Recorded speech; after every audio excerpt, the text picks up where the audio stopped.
Hello friends! Today we are actually not going to start with this sketchbook. We're going to start with this one. Let's get into it. So welcome to Little Baby Sirens' very first sketchbook. It took me too long to finish it, from 2019 to 2021. It's also not as filled out as I would like it to be, but you've got to start somewhere. On the front, I painted this little cat cactus in a cup. Very cute. Like my very first foyer. That is a room in a house. My very first, we'll just say voyage into doing acrylic painting at all. So this little cute guy is the very first thing you see. And then you come to my little welcome page. I have a quote here by Robin Williams. "You're only given a small spark of madness. You mustn't lose it." Welcome page. Woof. Just looking at this welcome page, I can tell that I have come a very long way in my art style. I was really super proud of this whenever I first did it, but now looking at it, I know I'm confident I could do a way better job.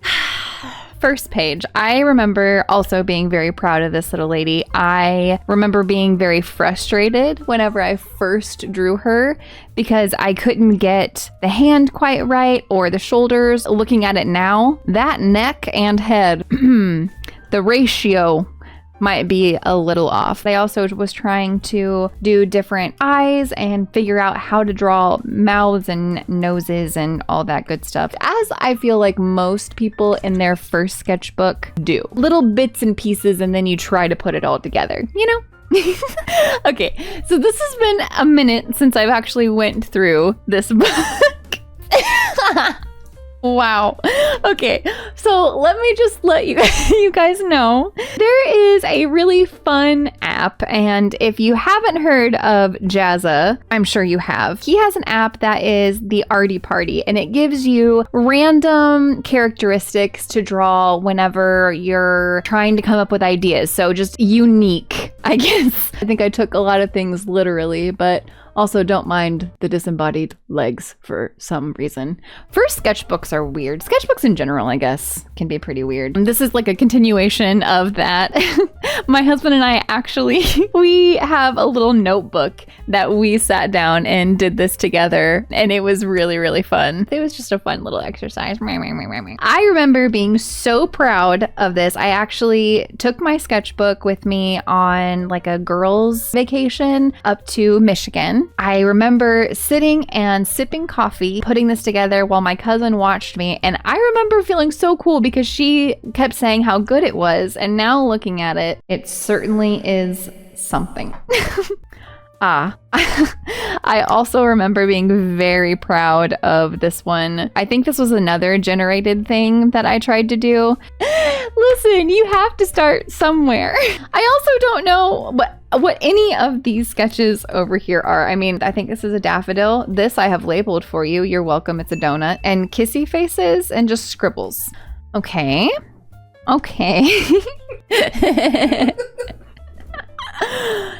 Here is an octopus woman for some reason. She's here. This was one of the first things that I remember doing with my very first set of alcohol markers. I got these really cheapies off of Amazon. I was so excited to try them, but nervous. And so I did a lot of cell shading and stuff like that, not really using it to blend per se. I don't know why her head is as big as her butt. Here we are. Okay. Again, very simple little spread. I started this sketchbook before I even knew what a cohesive sketchbook spread actually was. I was just trying to fill up the pages with anything, but this one, I decided that I wanted to try different face shapes because I was afraid that I was having same face syndrome. Not the case. It's really hard to have same face syndrome when you don't have an art style or the same face. I tried different faces at different angles, but the angles were pretty much not different. Same thing with these eyes. I was trying to do them looking different places. These At the time, I would have told you these are noses, but they just kind of look like garlic bulbs. Okay. So I was trying to figure out body proportions because I felt like my bodies were just kind of all over the place. And so I was looking up stuff on Pinterest of where things should go, just being very analytical about it. I can understand why I was getting so frustrated back then. I got very frustrated with myself because it just wasn't looking like what I wanted to look like. I think it's because I might have been looking at it too analytically, like this is where this should go, blah, blah, blah, blah, blah. Here you go. Angel in the clouds. Doesn't have anything to do with this side over here, but I did it. I also think it would be really fun to pick one of these once we get to the end and recreate it and see where we are now. Oh, man bodies. First of all, what's this guy doing? He looks like he's probably a goblin, maybe. Goblin man. I decided to try to draw a guy's body without a reference, and this is what we came up with. Then I did the same thing with a reference. He's got some tree roots for hands and feet. Having a reference whenever you're not comfortable is the better way to go. Oh! This is the nostalgic spread. Okay. My husband wanted me to draw him in the Dragon Ball universe. This was me trying to figure out that anime style and trying to convert it into him. We have a little chibi Goku over here, and then I drew him in like what I thought he might look like. This one I actually finished digitally. I'll pop it up so you can see it. It'll be right here. Ding!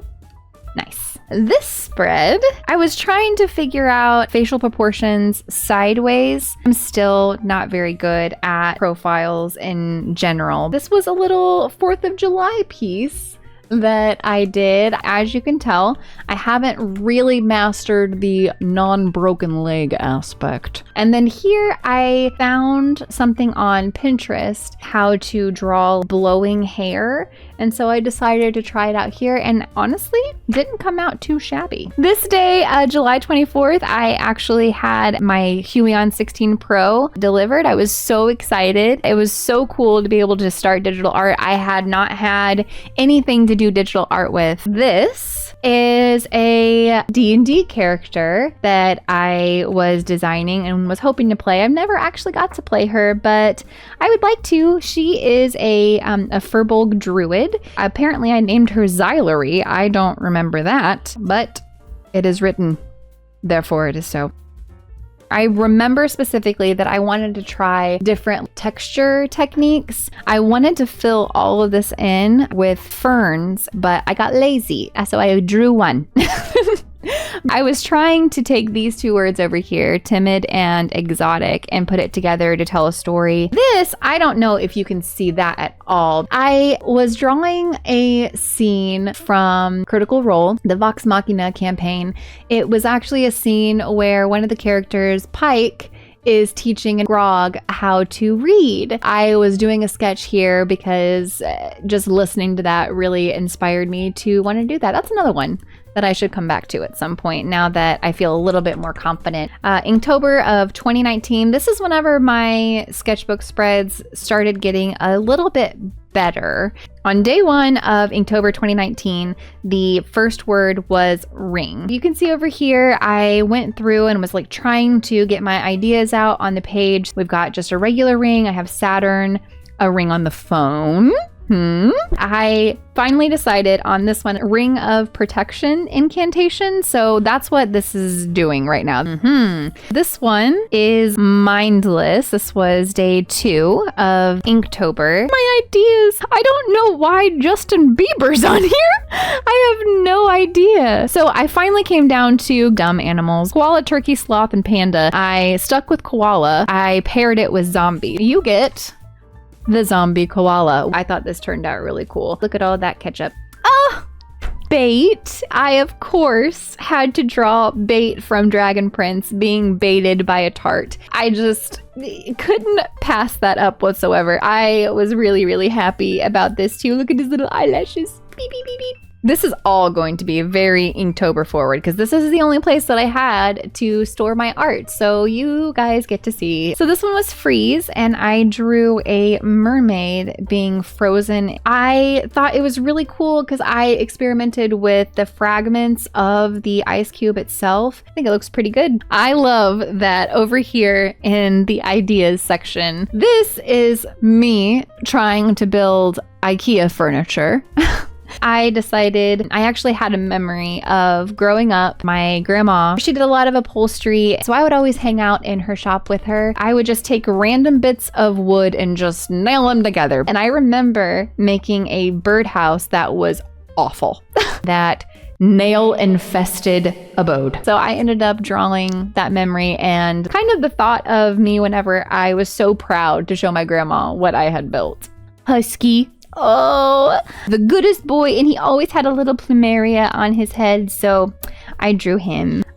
This one is a hubby favorite. The word was enchanted, and I wanted to draw the feeling of being enchanted. So that's what I drew. Poor little guy. So I drew a skeletal unicorn. It turned out good for the anatomy and stuff because I don't really draw animals at all. Makes me feel things, you know? What's this? This was also another childhood memory of mine at my grandmother's. She has a wraparound porch with porch swings on both sides. I remember sitting out there reading books on the porch with all of her ferns, little fairy ladies here. Very cute. This one, pattern was the word. I drew a girl putting together a clothing pattern with her cat. Pretty cute. I even got the ruler out for this one. This little lady, she turned out super cute. Why she doesn't have pants on, standing in the snow, I don't know, but that's what I decided to do, I guess. More Inktober ideas. Oh, this, I remember I drew a finished piece with this little guy. The word was misfit, and I drew a kraken missing a limb. In the final piece, he only wants to be friends with humans. He wants to be friendly. This word was tasty. I tried to do different shoes to see which one I liked the best. And then, as you do, I drew none of them. I drew these. They ended up looking like icing and sprinkles and like chocolate on the bottom. It turned out super, super cute. Now this, I think I went back to just trying to figure out how to draw dudes for the most part. Just more guy doodles, you know. Some more faces, some more little lady doodles. Okay, so this spread is a little different because I actually used this to brainstorm what I wanted to put on the back of my Nintendo Switch Lite. I got a yellow one. I actually have it here so I can show you what I ended up going with. So I was trying to do different things with Posca markers, trying to figure that out. I actually really like how that sketch turned out. As far as the back of my Switch, here it is. I'll show it to you.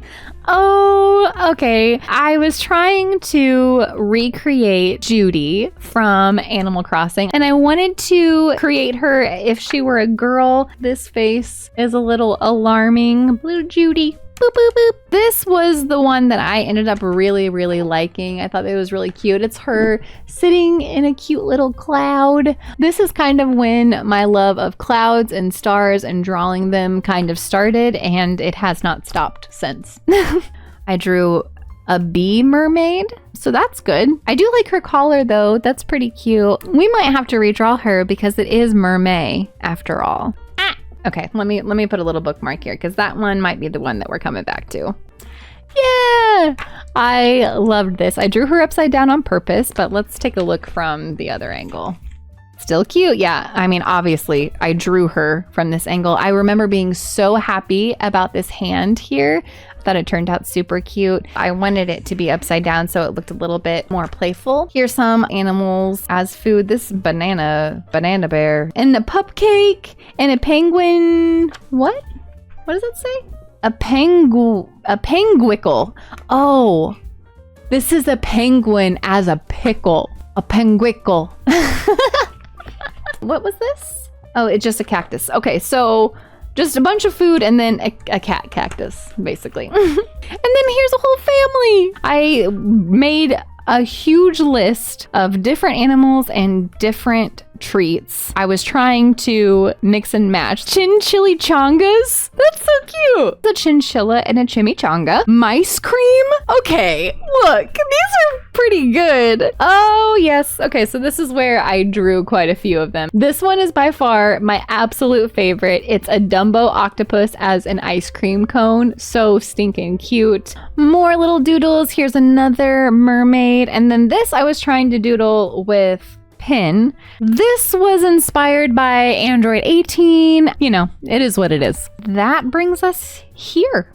This is also when I found out that watercolor just isn't for me, and that's okay. That's it. That's the whole thing, and now we're at the end, and it's boring, and I don't think there's anything in this pocket either. So now I think what we'll do for Mermaid, we'll go ahead and recreate this cute little bee mermaid. I don't know why a mermaid would be a bee, but let's get to sketching. I've got my sketchbook propped up here so I can see my reference. I think it'll be pretty easy to recreate this now.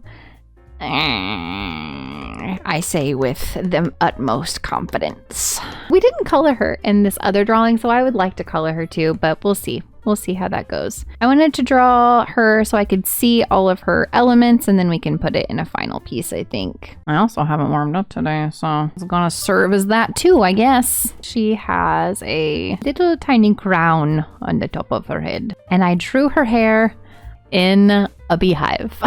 And then for her shirt, I just did a tank top with stripes like a bee would have. Very, very original. She also had, oh, excuse me. Ran away from me there. She also had a apron. Just put on here that this is an apron and not a weird tongue. Elements a check, except for the tail. I just want to draw her now. Now that I have all of the elements here. You know what? Let's just do a little color palette here. Looking a little bit like Marge Simpson in the simplified version. Let's pick out some colors. I feel like I need to give her a face. Yeah, that'll do. Wish me luck. So I think I'm gonna bring her hands down here to where she is grabbing the honeycomb at a different angle. I just feel like this makes more sense. Still gonna cover her hands in honey so that you can't see them though. I don't know what I was doing with this tail. That's a bit butter, methinks. I think I'm ready to color her. Let's look at this sketch before. I'm really excited to see her colored. So I'm gonna lighten my sketch and we'll get that going. Okay. Skin. This is the wrong color. Ah, her eyes. Her eyes. What color are her eyes supposed to be? We'll do blue. I'm really loving that skin tone with that blush. It looks so cute. Wow, that's a lot of surface area. If I can just fake some scales on here. I think this blue fade will also help break up this part right here so that it's not pink touching pink, you know? This part makes me a little nervous, but here we go. Before I colored this in, I need to get the honey on here because I forgot. I'm feeling a little squirrely, and so I'm gonna do line art. Now, was line art the move? Is it ever? Really? As far as this goes now, to be fair, this was just a little dirty doodle in my old sketchbook. I didn't figure out the colors or anything back then. I wish I would have, but I was fully in sketching mode. Anyway, that's it for today. Thank you so much for coming with me as we explored a really old sketchbook of mine and recreated an art piece from that old sketchbook. If you doodled along, please tag me on Instagram. You can find me at xsirensketches. Also, please don't forget to like and subscribe. It helps out the channel a whole bunch. And until I see you next week, don't forget to be kind to yourself. Bye!